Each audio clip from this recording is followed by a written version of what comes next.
I said, darling, even if they cleanse your wings, you can still fly. Hey, what's up, everybody? This is Lindsay Lerner, and you're listening to The Cost of the Status Quo. More people than ever are questioning why they do what they do and forging their own path. And on this show, I sit down with these entrepreneurs, trailblazers, creatives, and overall awesome beings to discuss the ideas, the opportunities, and the overall tips and tricks they're using so that the rest of us can do the same. This is The Cost of the Status Quo.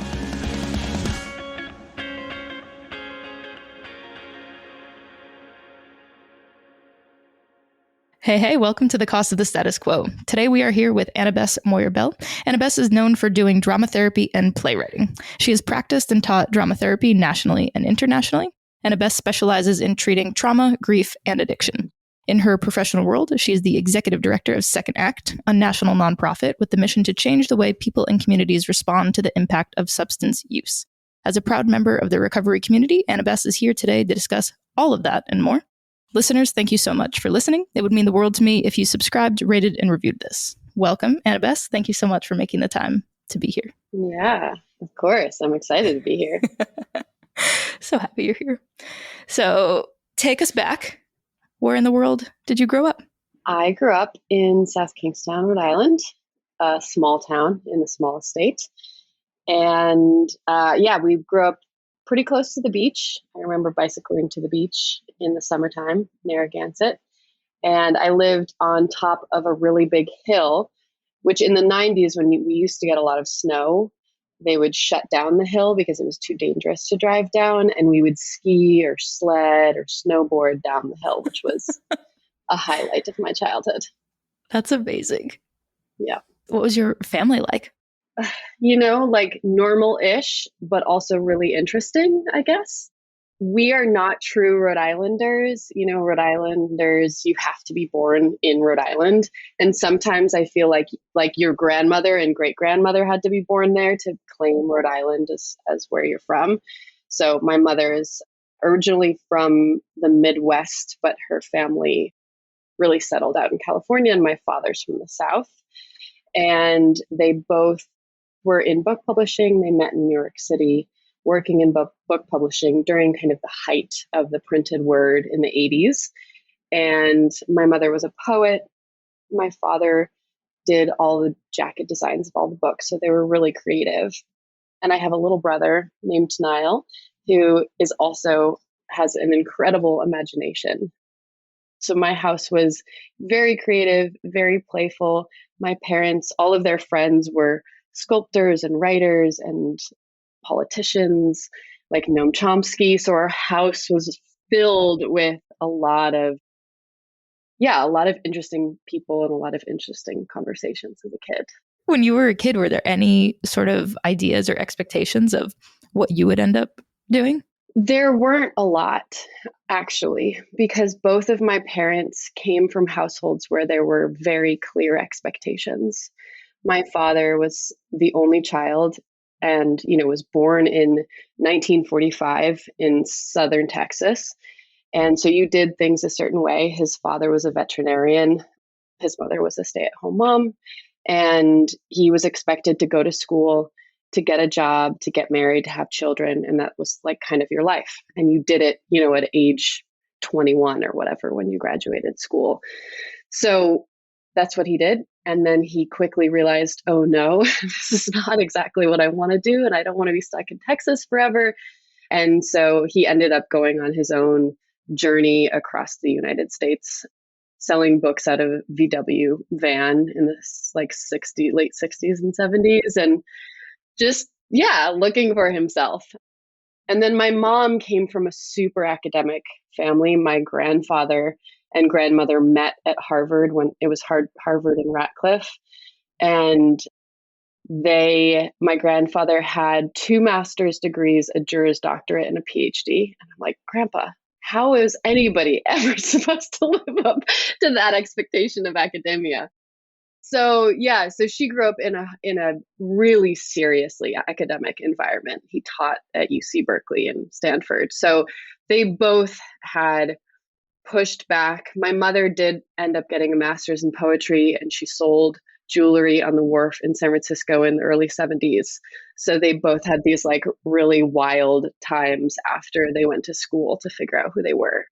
There was a lot of support and energy and intention around what was interesting to me and what I wanted to engage with, or how I wanted to engage with the world, and a lot of encouragement around whatever that may be, whether it was gymnastics or theater or volunteering. But yeah, there wasn't a lot of pressure put on like what the end goal of those things were, which was really nice.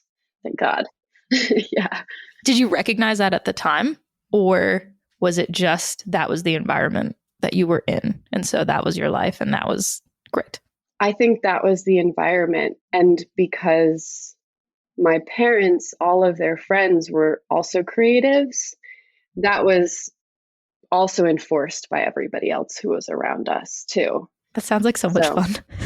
Yeah, I'm really, really grateful. I'm really grateful. Yeah. When did you first decide to get involved in the theater? When I was really, really little, I actually started modeling in New York City when I was 3. And I kept modeling when we moved from New York to Rhode Island, but I don't think it was interesting enough for me. So then I moved to theater. And my first play was Charlotte's Web. I think I was 6 or 7 years old. I was on stage for all of 1 minute. I was a baby spider, and I just held hands in a row of baby spiders, and we just walked across the stage at the end of the play. And that was it. I didn't do anything else. I didn't speak. I didn't dance. I didn't sing. I just walked from one side to the other. But yeah, I got into theater really, really young and fell completely in love with it, and was in our local children's theater and did, performances throughout the season, and then did summer stock and went to acting school, and I did dance classes and singing classes, and every possible thing you could think to do. Right. Yeah. Wow. And did you always know that you were going to be involved in the arts, or it was just having that support system that allowed you to be able to navigate more creative endeavors? I think intuitively, it always felt like the right place for me. I've always been a really deeply feeling and sensitive person. And I knew that the theater was somewhere where other people like me existed. So I didn't feel so weird and alone. And actors, because we're getting into characters and performing lots of different emotions and scenarios and relationships and all of that kind of thing, we're not afraid to dive in and talk about those scary things and feelings. So yeah, I think intuitively I knew that it felt like the right place, and it was fun, and I loved it. And I could be creative, and I could be silly and play, and I always had a community that I felt connected to. So that's definitely important. And then from Rhode Island, you decide to go back to New York because New York is the place for theater, or was there something else that pulled you there? There was a big chunk of time in between. So when I turned 20, I actually decided to move to the Bay Area, which is where my grandparents lived, and my aunt lived, and my cousin at the time lived, and my mom grew up in Berkeley. And so I had been going there since I was a little kid, and I didn't know what I wanted to do, but I knew I didn't want to be in Rhode Island anymore. And I didn't want to be in a big city like New York City. And I wanted to be as far away, I think.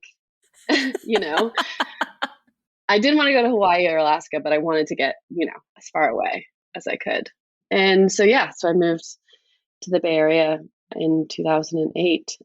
I did end up deciding to come back to the East Coast for grad school.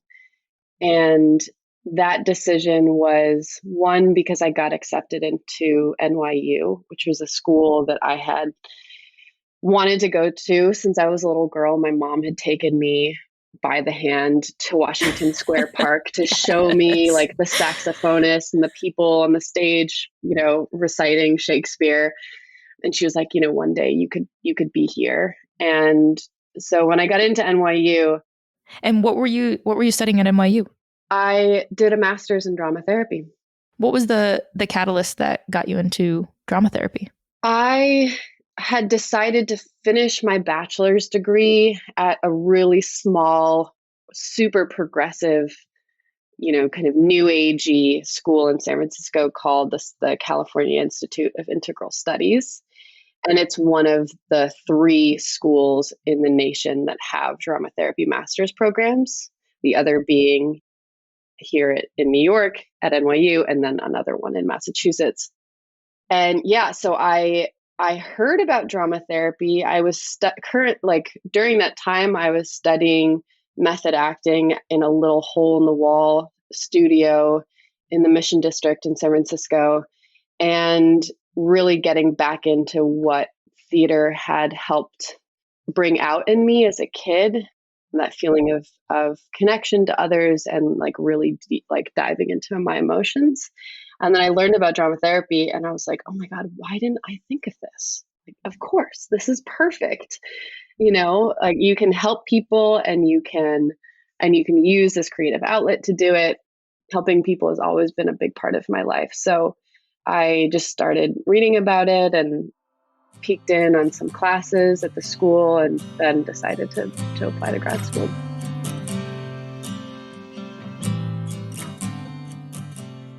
So you finish up this program, you're still in New York.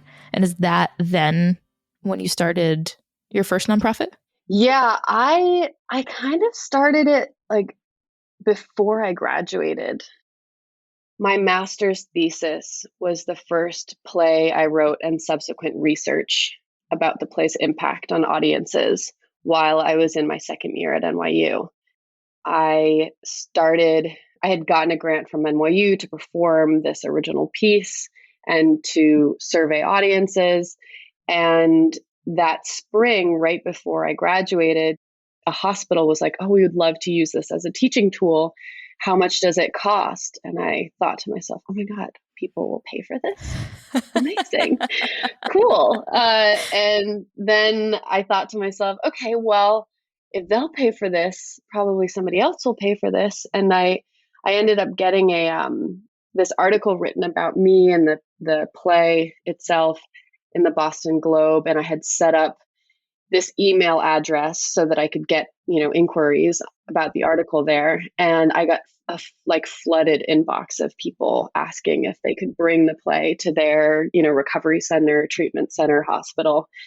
And I was like, oh, I'll just start a nonprofit. That's not so hard, right? And so that first nonprofit was Coast, creating outreach about addiction support together. Yes. Heck of an acronym. Oh God, I made it up at 2 a.m. in the middle of writing another grad school paper. I didn't know what I was doing. Sure. And then you also found out that starting a nonprofit is actually ridiculously difficult.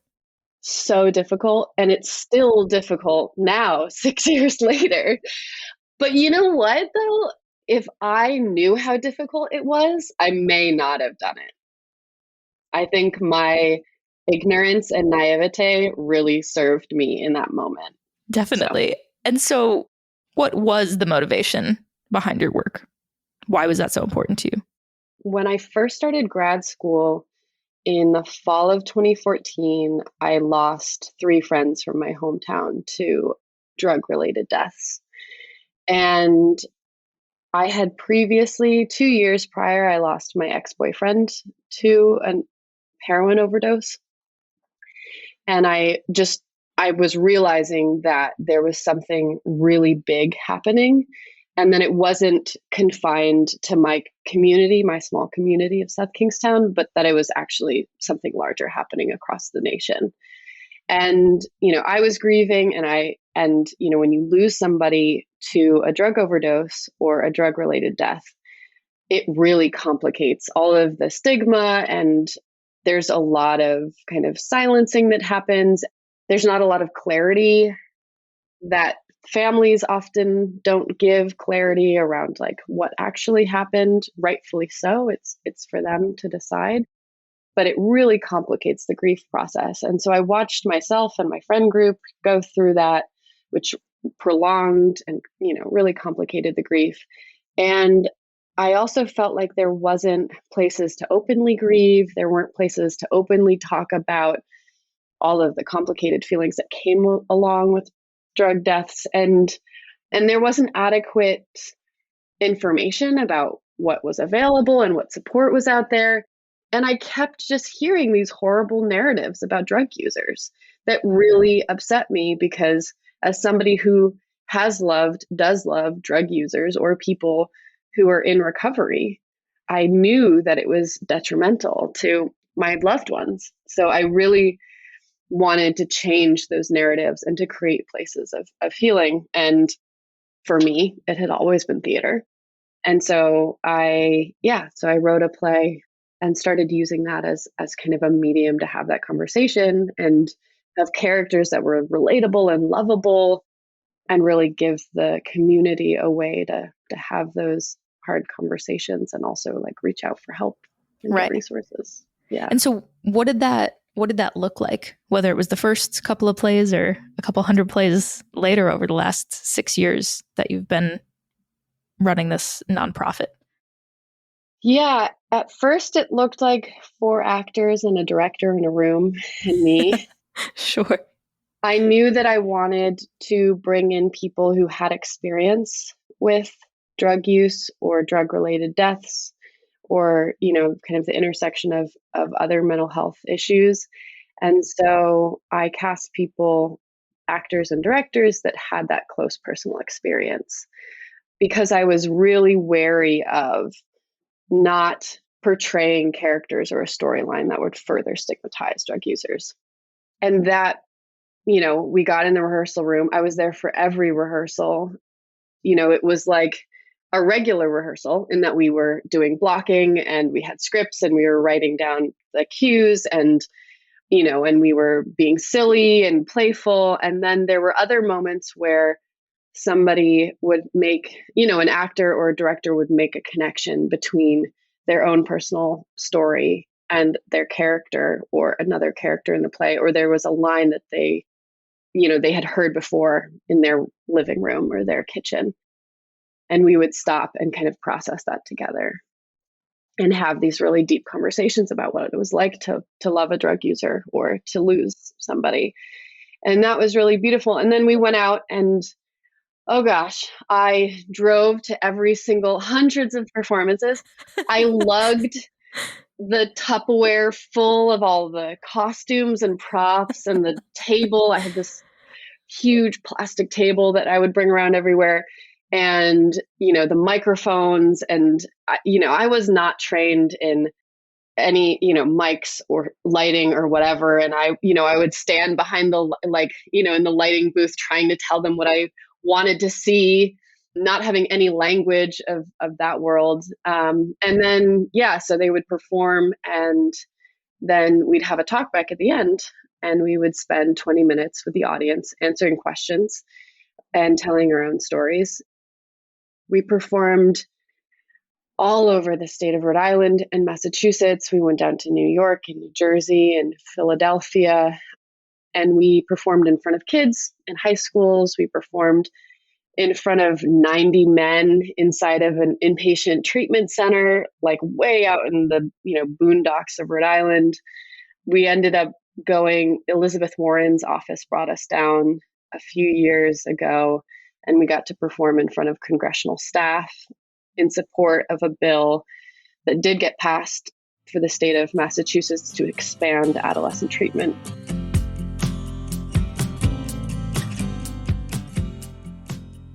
And do you think that the biggest impact that you've been able to have is more of that, the educational component, and by using what you're most passionate about, it seems, as that vehicle and as that leveling of the playing field between you and others about, again, another topic that you're so passionate about? Yeah, I think the biggest impact that we make, and it's internal and external, because, what we call ourselves is a recovery-friendly organization. So that means we prioritize hiring people in recovery. And so our impact is internal and external. And I would say the biggest piece of our impact is really helping people feel not so alone and helping people identify who they are in the story. And then what action will help support a helpful outcome, whether that is, I'm just a random churchgoer here at this church seeing this performance, and I've never actually come in contact with anybody who struggles with opioid use disorder, or I don't think I have. And now I'm going to leave this performance and I'm going to get trained in Narcan, or I'm going to join my prevention coalition, or somebody at a treatment center identifying, finally, really being able to see their mom's point of view and not ever being able to see their mom's point of view because they were living in their own experience of their own drug use, raising their hand at the end of the play and saying, oh my God, I did not realize my mom was struggling so much with me. I haven't talked to her in 10 years. I'm going to call her tomorrow, And then internally watching our actors perform these roles over and over and learn things about themselves that they can apply to their own recovery journey is really, really beautiful. Off of that, how have you been able to dig deeper internally? So I thought going into all of this that my end goal was to make it so that nobody suffered the way that I had, that we prevented as many deaths as we could, that we got as many people into recovery as we could. That is, of course, important to me still now. But I have peeled back that understanding or desired kind of outcome and really focused in on how do we create a community or a society that treats drug users as people with dignity and respect and love, no matter what happens, no matter if they overdose 40 times, no matter if they find an abstinence-based treatment program and they stay sober for the rest of their life, no matter if they die tomorrow because of a reoccurrence of symptoms, or if they never want to recover. And we just make sure they have a clean needle and some water and some food and a place, somebody to check in with, every few days. And that has been incredibly humbling. And also, it doesn't set this going back to expectation. The expectation then is not, okay, you're going to recover and you're going to do X, Y, and Z, and you're going to become a part of our community in the way that we want you to be. We're just there to say, I love you. And no matter what role you take in the community, you will be loved and you will be taken care of. And that is so radical. Yeah, without a doubt. Without a doubt. Are there any specific habits or practices that assist you daily in being able to balance all of this work that you're doing and then all of the fun that you have and all of just everything that you're able to do and have been able to do? Yes, it's been fine tuning over time. I will say in the beginning, starting a nonprofit, like every entrepreneur, I had zero boundaries and I had credit card debt. What are those? Wazoo. Yeah. What? Boundaries? Yeah. I don't know. Haven't met you. Yeah. I made a lot of mistakes, but I think just continuing to fine tune what are my boundaries, boundaries being what keeps me safe. And it doesn't have to do with anybody else. What are the things that I'm going to do to allow myself to live in a way that really supports my health and well-being? And so, things like making time commitments or boundaries around my day-to-day work or my, the week rituals around letting go of work or closing work out for the week so that I can let go and be fully present in my weekend or in my vacation or whatever. Next activity. I think one of the biggest things that I've done that's been the most helpful is building up my support network. So I have therapy that I go to once a week. I have a wonderful therapist and I have health insurance, which makes that much easier, which I realize not everybody has access to. But I have therapy. I have a life coach and I meet with her every other week. I have a business coach, and I meet with him every other week.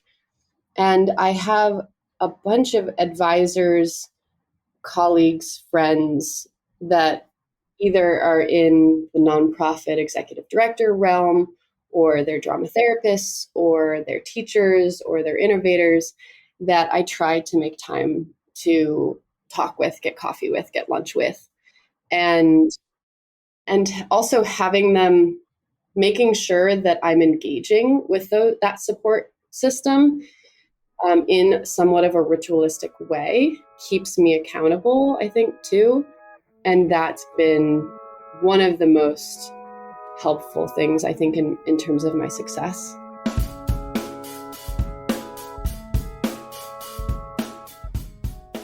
Speaking of success, when you had Coast, that has now merged, correct me if I'm wrong, has merged with Second Act.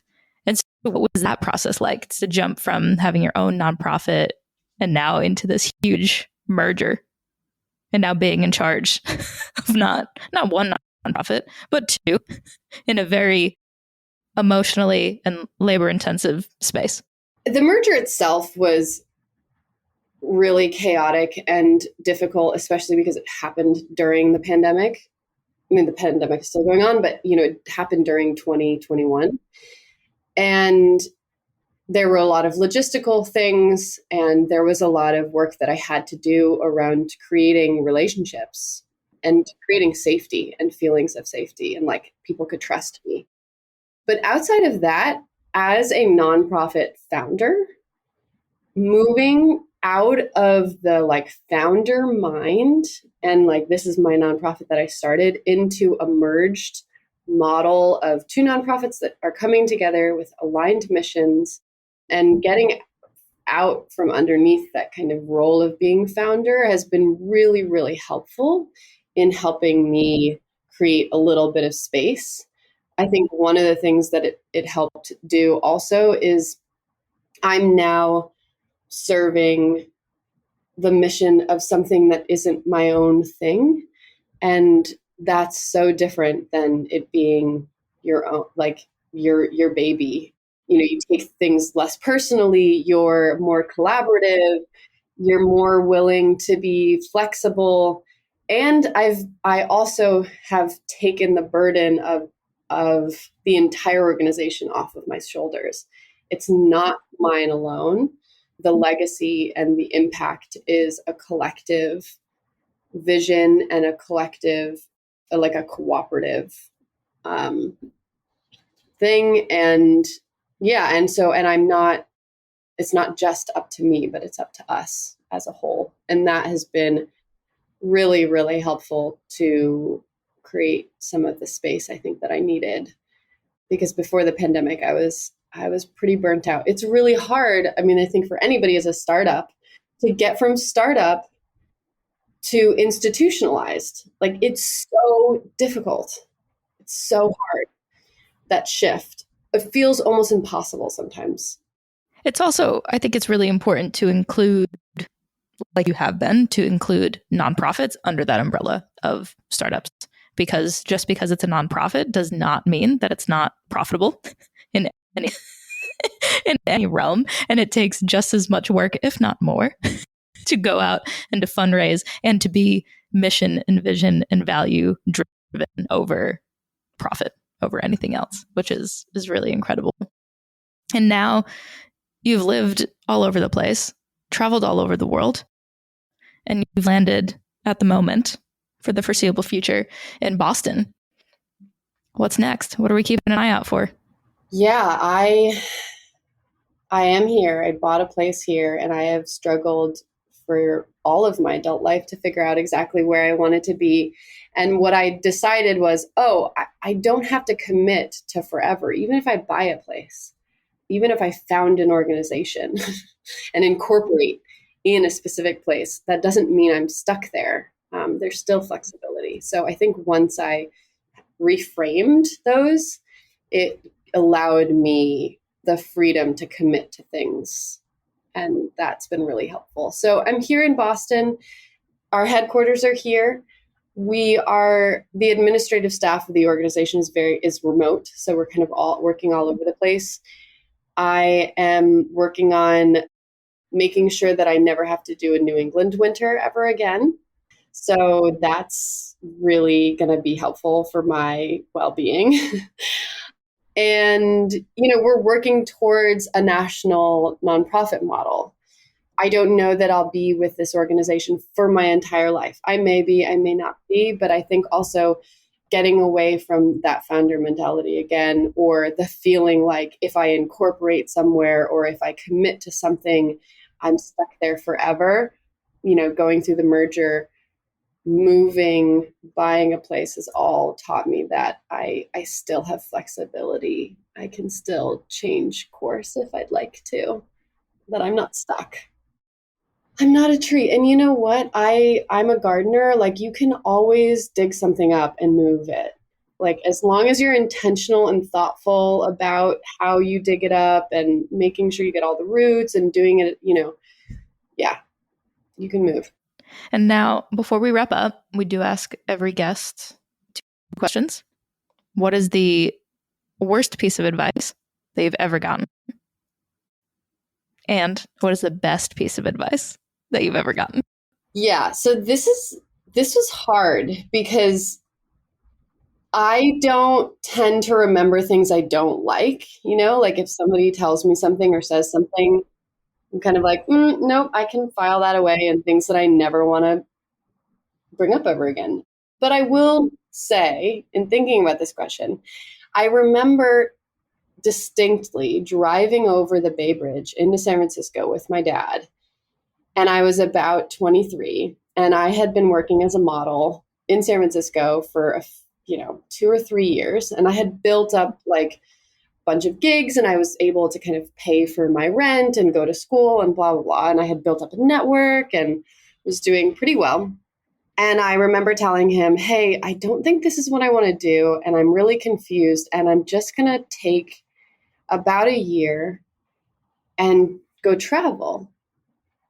And I'm going to put all my stuff in a storage unit, and I'm going to get rid of, I'm going to get rid of my place. And I have like a little bit of a plan, but I really just like need to be with myself for a while because I don't know what I want to do next." And I remember him saying to me, "Well, you worked so hard to get to this place in your modeling career. Why would you leave it now when it seemed like I was kind of at the pinnacle of breaking into something?" For a moment, I was like, oh, maybe he's right.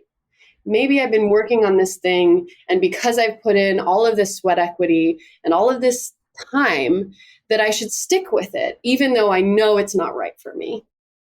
But I'm really stubborn. So I didn't. And I decided to go travel for a year. And that's how I ended up I traveled the world and came back to San Francisco and finished my bachelor's. And that's when I found drama therapy. So it all worked out.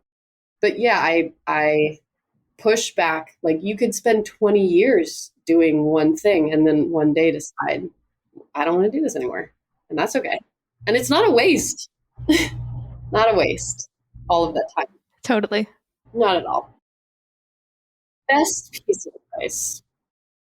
I don't know who told me this, but I try to tell everybody who is younger than me. I supervise young clinicians and mentor people. And I always tell them, there's no rush. You've got so much time. You have so much time. And I think that's true even if you die tomorrow. I know everybody's like, live every day like it's your last, and I'm like, no, you don't have to rush things. You don't have to be like, let go of all the expectations of having a house and a kid and a whatever at the age 30 or whatever those expectations that have been put on you. Let them go. You have so much time. You have your whole life. And that I try to remind myself over and over again, especially when I'm working on a new project. I'm like, it should be done by now. I'm like, no. Just let it be. Like, you've got time. That was so good. Thank you for being here and for sharing with all those who are listening. And we'll have to do a whole other episode on just you basically giving us a lecture on everything that we need to know. Thank you for having me. This is great. Thank you for listening to The Cost of the Status Quo and learning the wisdom, stories, and ideas that will have you feeling inspired and ready to take on the world. If you've enjoyed this, please remember to share, rate, and review. It means the world to me and the team putting it all together. If you're looking for more information, you can find us at costofthestatusquo.com or on Instagram at costofthestatusquo. If you've got any questions or curiosity about me, you can find me at lindseylerner.com.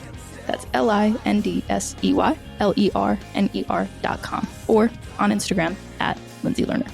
Thanks again for listening. Hope you have an awesome day.